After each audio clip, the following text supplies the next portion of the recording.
Herzlich willkommen, liebe Zuschauer, zu einer weiteren Folge von Im Auge des Bruders mit Scott Ritter hier auf unserem YouTube-Kanal Gegenpol. Mein Name ist Monique Stegemann und in dieser Woche geht es um folgende Themen. Deutsche Taurus-Marschflugkörper für die Ukraine? Warum zögert der Westen mit seiner Militärintervention gegen Niger? Und hat der russische Verteidigungsminister Shoigu recht, dass die militärische Dominanz des Westens zerbrochen ist? Hallo Scott, schön, dass du dir wieder die Zeit genommen hast. Wie geht's dir? I'm doing good, thank you. Yourself? Sehr schön. Mir geht's auch sehr gut. Scott, du weißt, wir springen immer direkt in die erste Frage. Okay. Ein viel diskutiertes Thema in den deutschen Medien derzeit ist die möglicherweise bevorstehende Lieferung von Taurus-Marschflugkörpern an die Ukraine. Die Ukraine beharrt darauf, dass sie diese Marschflugkörper unbedingt braucht, und in den Medien wird er beinahe zu einer Wunderwaffe stilisiert. Wie schätzt du Taurus ein? Welchen militärischen Nutzen kann er der Ukraine bringen, und ist er wirklich eine Wunderwaffe? Well, there's no such thing as a wonder weapon. War is a very complicated reality. It requires a combined arms approach where weapons work in concert with other weapons to create a culminating impact. A weapon like the Taurus is valuable. It permits precision strike deep into an enemy's rear area, threatening logistics, command and control, troop buildup, lines of communication, things of that nature.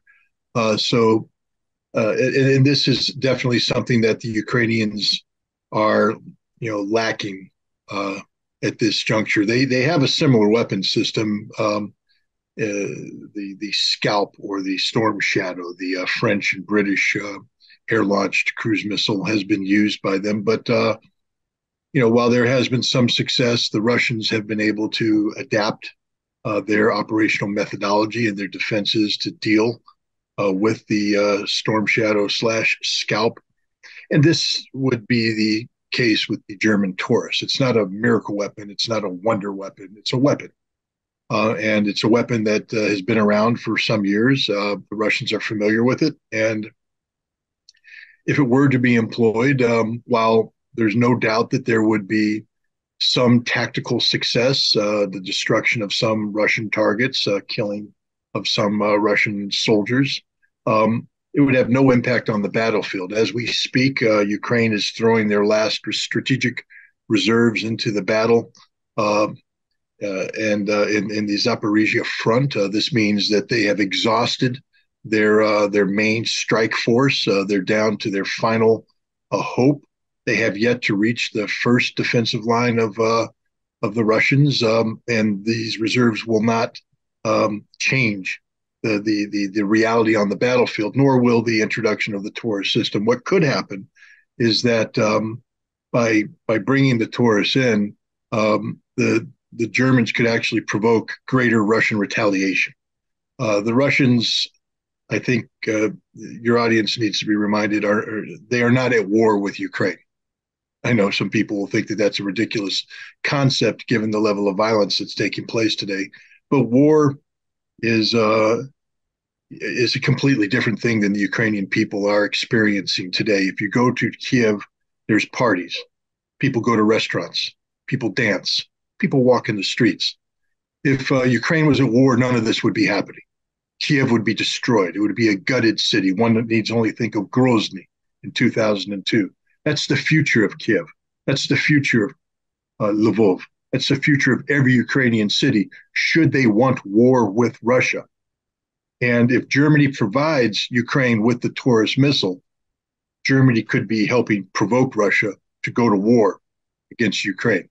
And that should be something that nobody wants. Die Bundesregierung hat offenbar Bedenken, dass die Taurus-Marschflugkörper für Angriffe auf das russische Kernland benutzt werden könnten. Auch wenn die ukrainische Regierung dem vehement widerspricht. Der sächsische Ministerpräsident Michael Kretschmer warnte hingegen davor, dass deutsche Raketen in Russland einschlagen könnten. Daher soll in der Software der Marschflugkörper ein Reichweitenlimit vorprogrammiert werden, mit dem dann nur Ziele innerhalb der Ukraine anvisiert werden können. Wie bewertest du diese Maßnahme? Lässt sie sich leicht umgehen? I have to wonder how stupid German politicians are, how stupid German officials are.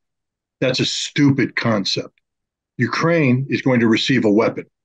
Ukraine will use that weapon as Ukraine sees fit. Does Germany not understand that Ukraine has already violated every one of the so-called red lines that have been set up regarding the provision of military assistance? America provided similar restrictions regarding this equipment, and yet Ukrainian forces equipped with American Humvees, small arms, tactical weapons, violated Russian territory by making a move on Rostov. Ukraine has attacked the Crimea Bridge. If Germany provides Taurus missiles to Ukraine, Ukraine will override any German restrictions placed on it and use those weapons as Ukraine sees fit. Ukraine is currently sending drones against Moscow and other Russian cities, and I can guarantee you that if Germany provides the Taurus missile to Ukraine, Ukraine will use the Taurus missile against targets inside Russia. Now we come back to what I discussed earlier. Does Germany really want Russia to go to war against Ukraine? Because it sounds like that's the direction that Germany is pushing this conflict. And if that's the case, then the German public need to understand that when they wake up and see Kiev laying in ruins, it's their fault, nobody else's. Vielleicht kannst du da nochmals ins Detail gehen, Scott. Was sagen die Taurus-Pläne über die Haltung der Bundesregierung aus? Germany has no clue what conflict is, what war is. It's a game to Germany. It's a device used to appease, themselves into believing that they're doing something to help Ukraine.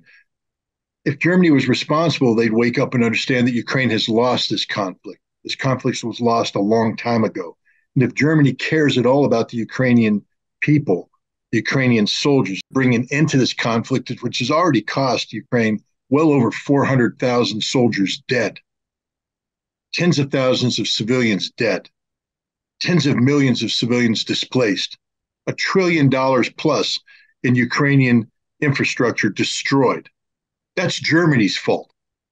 It was Angela Merkel, by the way, who created the myth of the Minsk Accords. I need to remind the German public of this every chance I get.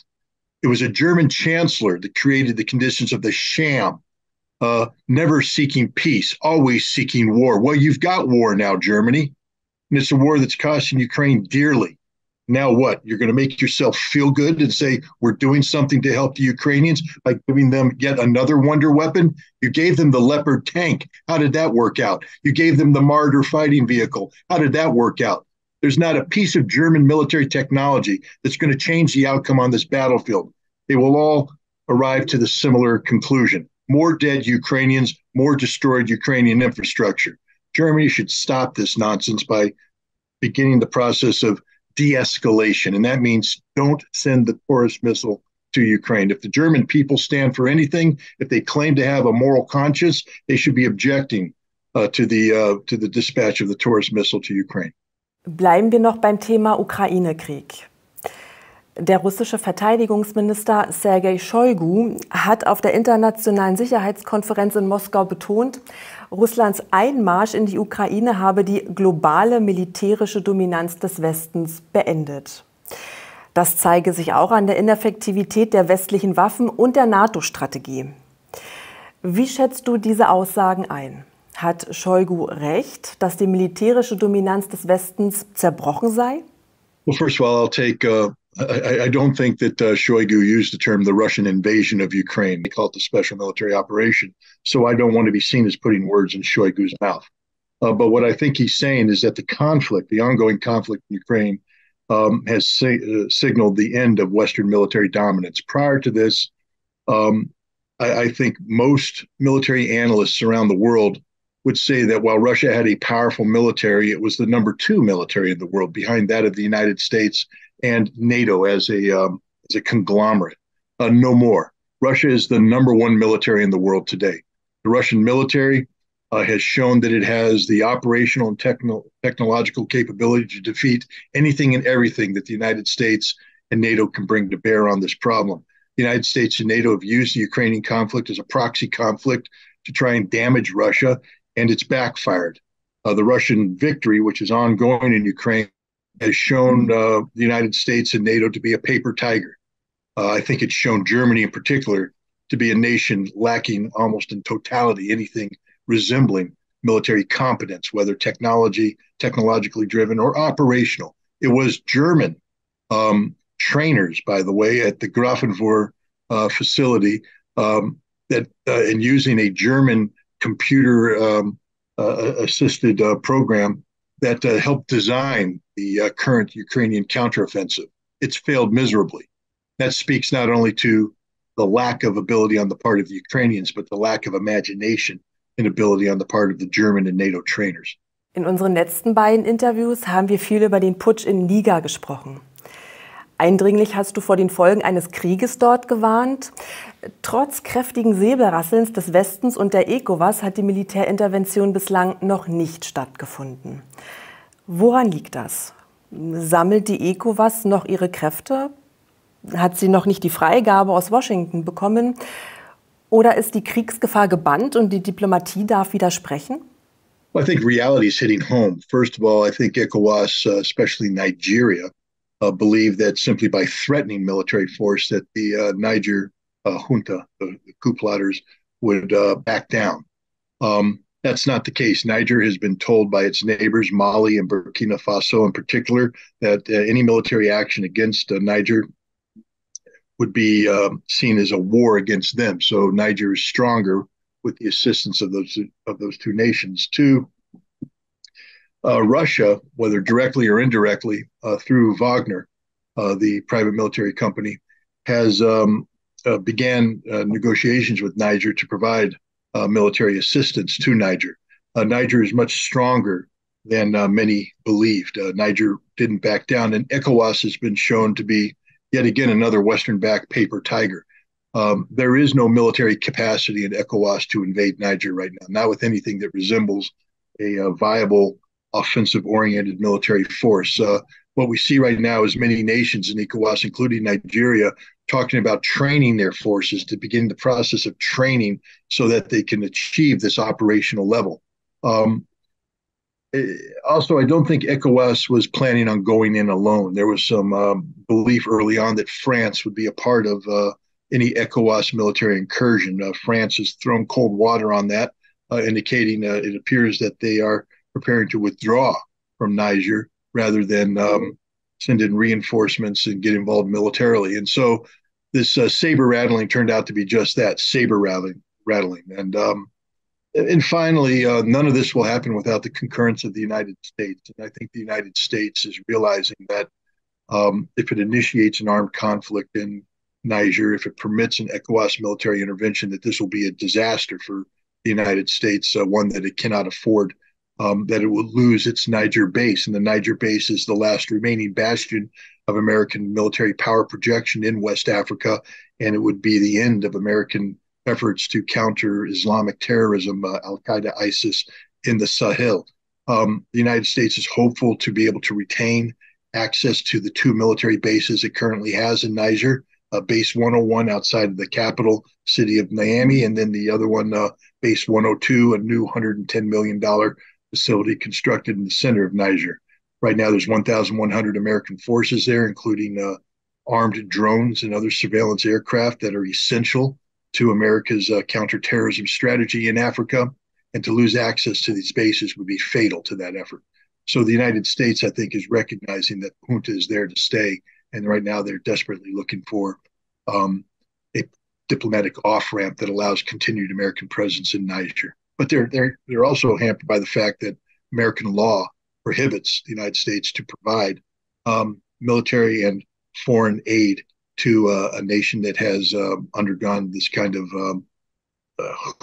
junta coup to remove constitutionally elected leaders from power. But there is one caveat there. Just this year in May, the United States Congress passed an amendment to that law, which allows the Secretary of State to seek a waiver to that in the interest of national security. And I can pretty much guarantee you that the Secretary of State is going to be asking for a waiver to this Section 7008 funding restriction that allows the United States to stay in Niger, even though a coup has taken place. Jetzt hat sich sogar die Afrikanische Union gegen ein militärisches Eingreifen in Niger ausgesprochen. Hat sie einen Plan für eine politische Lösung des Konflikts? I don't know if they have a political plan. I think they're working on a political plan. I think what it is a growing recognition that there is no military capability for military intervention. If the United States and France aren't willing to play, meaning put military troops on the ground, Africa has no ability to project military power into Niger. Not only that, even if Africa were to acquire this capability, the resulting war would destroy Africa. It would be the end of West Africa. It would just be devastating. For Germans to understand this, that if there's a major conflict in West Africa, in the Sahel, it will probably generate tens of millions of refugees flowing across Africa into Europe. And, Germany, like the rest of Europe, would be confronted with, this tidal wave of humanity, desperate humanity, that it's not, I don't believe Germany's in a position to deal with at this point in time. So nobody wants a conflict in West Africa, which means you're going to have to come up with a political solution. And unfortunately for the West, it means that a political solution will acknowledge that the West is in decline in West Africa, that that on the ascendance. And with African sovereignty comes the ability of African nations to determine who they want to align with. And it seems more and more that African nations are picking Russia over the West. Wir geben auch unseren Zuschauern die Möglichkeit, Fragen an dich zu formulieren, Scott. Unter den zahlreichen Zusendungen befand sich auch diese, die sich gut an das Thema Westafrika anschließen lässt. Dort sehen wir nämlich, wie Mali und auch Burkina Faso französische, deutsche und auch US-Soldaten aus ihrem Land ausgewiesen haben. Niger wird womöglich das Gleiche tun. Unsere Zuschauer fragen sich, was wäre notwendig, damit die US-Soldaten zum Abzug aus Deutschland gezwungen würden? Welchen Stellenwert haben die Militärstandorte in Deutschland für die USA? Gibt es überhaupt ein Szenario dafür, dass die US-Truppen Deutschland verlassen könnten? I think as long as Germany is a member of NATO and Germany aspires to be a leader in NATO, American troops will be on the ground in Germany. The investment that has been made over time in terms of the military infrastructure, and just the historical roots. I mean, American troops have been in Germany since the end of the Second World War, and they are deeply intermixed with the communities that they reside in. I think it would take an awful lot to get American military out of Germany, and the price Germany would pay would be tremendous, because if American troops were to leave Germany, that means that America has totally redefined its relationship with Germany. It means that Germany will no longer be viewed as a friend, as an ally. And I don't know if Germans who seek the withdrawal of American troops from German soil understand what the consequences of that will be. I think a better approach would be, rather than to evict Americans from their soil, seek to work with the United States to reconfigure the aggressive posture that the United States and NATO have taken over time, beginning with Ukraine. It's not NATO's business to be in Ukraine. The best way to minimize American military presence in Germany is to minimize the need for this presence. Remember, American troops have been reduced to a very small level at the end of the Cold War, the continued reduction. But now, because of the conflict in Ukraine, we see American troops coming back into Europe. But imagine the scenario if the Ukraine conflict never happened, or imagine the scenario if the Ukraine conflict can be resolved peacefully. I think once again you could see American forces starting to withdraw from Europe to minimize their presence. Germany also has to be careful of what happens if Germany says no to American troops, but Poland says yes. then we'll have a situation where American troops are just next door, and Germany may be able to say, haha, we don't have any American troops on our soil, but you're still going to pay the price because you're part of a NATO organization that is overly reliant upon American troops. Now they're just across the border. And just across the border means that that the United States will stop shipping stuff into Hamburg and shift it instead to Danzig? Is that what Germany wants for its economic health? I mean, it's not like Germany is doing great economically. So while I understand the moral imperative of reducing American militarism on European soil and such, I do think that Germany is in a better position to manage this militarism by working with the United States instead of evicting the United States. Würdest du sagen, dass die Präsenz von US-Truppen in Deutschland auch ein außenpolitisches Instrument Washingtons ist? Werden sie als Druckmittel gegen deutsche Interessen eingesetzt? Well, of course. I mean, but Germany's membership in NATO is that leverage. It's not the presence of American troops. That's just a manifestation of the fact that Germany has long ago ceded its national security and foreign policy apparatus to NATO. You're subordinated to NATO. And there again, I bring up the role of Poland. If Germany wants to influence American policy, Germany needs to assert itself more forcefully through the NATO process. But right now, Germany's doing the bidding of the United States. Everything the United States wants, Germany does. Germany sent Leopard tanks. Germany sent Marder vehicles. Germany's preparing to send Taurus missiles. None of that's in Germany's interests. All of that is to further American national security interests. And yet Germany does this. Why can't Germany learn to say no? Why does Germany have to say yes to everything the United States demands of it? Why did Scholz stand there mute while Joe Biden threatened to blow up the Nord Stream 2 pipeline? Why? Because Germany doesn't stand for anything anymore. Germany needs to stop looking for excuses, stop blaming the United States, and start acting like a sovereign state. Stand up, grow up, man up, and start speaking out. That doesn't mean that you run away from NATO. It means you take control of NATO.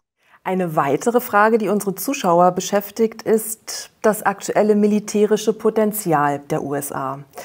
Betrachtet man die Niederlage in Afghanistan und die Verausgabung der US-Rüstungsproduktion bei der Unterstützung der Ukraine, sind die USA dann überhaupt in der Lage, ihre weltweite Militärpräsenz aufrechtzuerhalten? Oder müssen sie sich auf bestimmte Schwerpunktregionen festlegen? Osteuropa, der Nahosten, der Pazifik? Wo konzentrieren die USA derzeit ihre Hauptkräfte? The United States currently has a global presence. We're the only nation in the world that has such a presence. We have a global presence in Europe. We have a global presence in Africa. We have a global presence in Asia. And we have a global presence in the Middle East. The problem is that the nature of modern warfare is such that we can't just assume that a token American military force will achieve the desired outcome. Let's take the Middle East. If the United States were to seek to go to war against Iran, it would take the total military capacity of the United States to defeat Iran. That means that the United States would not be able to continue its support for Ukraine and Europe, and the United States would not be able to continue its forward-leaning posture vis-a-vis Taiwan. Because of the European conflict, because of the Ukraine conflict, the United States is unable to consider a conflict with China at this time. We can't fight two wars simultaneously against peer-level forces anymore. We lack that capacity. The other reality is the United States is only getting weaker over the time. It doesn't matter how much money we spend. There is a limit to what the United States can do in the face of a world that is seeing global military capacity increase. So I do think that the United States is going to have to begin rethinking its global posture, either by invigorating more alliances like NATO, to create a NATO-like structure in the Pacific. They've not been able to do that so far with either the AUKUS relationship with Australia and the United Kingdom, or the relationship they have with India, Japan, and Australia.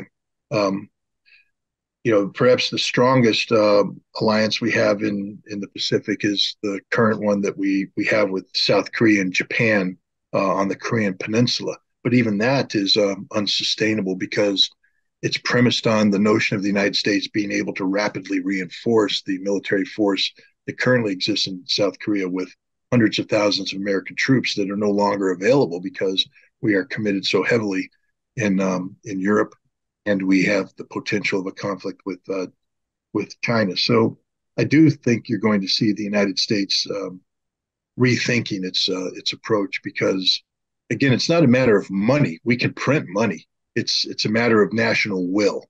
The United States currently has a recruiting crisis taking place. Every military branch in the United States, with the exception of the Marine Corps, was unable to make their recruiting goals last year.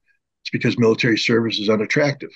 We have an issue of national will. We see that major defense contractors are unable to engage in the kind of restructuring necessary to provide the quantities of munitions necessary to sustain the Ukrainian conflict because the price isn't right. They don't make enough money.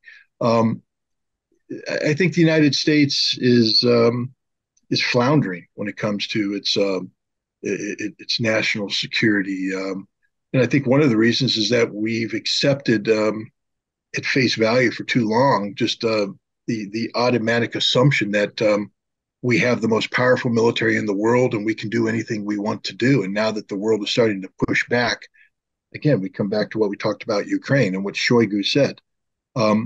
The age of Western dominance is over. The United States is no longer automatically the dominant power. We can be and we are being challenged across the board by nations who have technology that is as good as ours, or in some cases better than ours. And we don't have the size force necessary to do this. In World War II, to achieve what we did globally, we needed 12 million men.